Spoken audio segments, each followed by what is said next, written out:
Mad scientist and the zombie village. Chandpur गांव में खौफनाक सन्नाटा छाया हुआ था। हर दरवाजा बंद, हर खिड़की पर पर्दे, जैसे वहां कोई रहता ही न हो। मगर अंधेरे में कहीं दूर से हल्की हल्की कराहों की आवाजें आ रही थीं, जैसे कोई भयंकर जीव अपनी प्यास बुझा रहा हो। गांव की इस तबाही के पीछे डॉक्टर कमाल का हाथ था, एक पागल वैज्ञानिक जिसने इंसानों पर एक खतरनाक प्रयोग किया था। उसकी लैब में कांच के कंटेनरों में नीले रंग का जहरीला तरल भरा था, जिसने गांव के लोगों को खूंखार ज़ॉम्बीज़ में बदल दिया था। लेकिन गांव में एक लड़का ऐसा था जिसने हिम्मत नहीं हारी थी, हारून।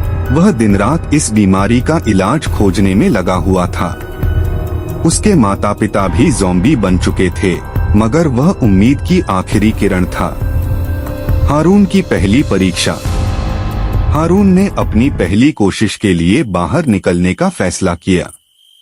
जैसे ही वह एक ज़ॉम्बी के करीब पहुंचा, उसने झटपट दवा का इंजेक्शन लगा दिया। कुछ ही पलों में ज़ॉम्बी की आंखें बदलने लगीं और वह धीरे धीरे फिर से इंसान बन गया। लेकिन हारून के सफल होते ही बाकी ज़ॉम्बीज़ ने उसे देख लिया और खूनख्वार अंदाज में उसकी तरफ लपक पड़े। हारून अपनी जान बचाने के लिए अंधेरी गलियों में दौड़ने लगा, जबकि ज़ॉम्बीज़ गुर्राते हुए उसके पीछे आ रहे थे।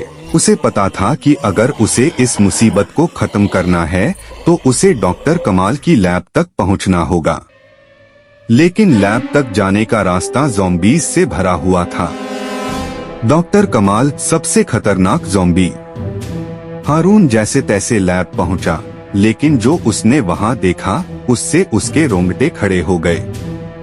डॉक्टर कमाल खुद भी ज़ॉम्बी बन चुका था, मगर वह आम ज़ॉम्बीज़ से ज्यादा भयानक और ताकतवर था। हारून ने उसे इंसान बनाने के लिए इंजेक्शन लगाने की कोशिश की, मगर डॉक्टर कमाल ने वहशी ताकत से हमला कर दिया। लैब में जबरदस्त लड़ाई शुरू हो गई।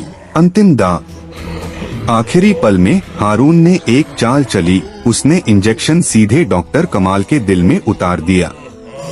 जहर का असर खत्म होने लगा और डॉक्टर कमाल की आंखों में दोबारा रोशनी लौट आई।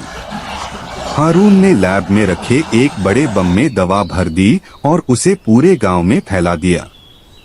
जैसे ही धुआं फैला, सारे ज़ॉम्बीज़ फिर से इंसान बनने लगे।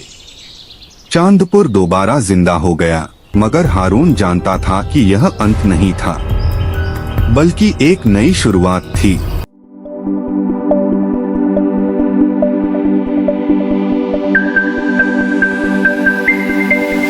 Subscribe my channel and watch more stories.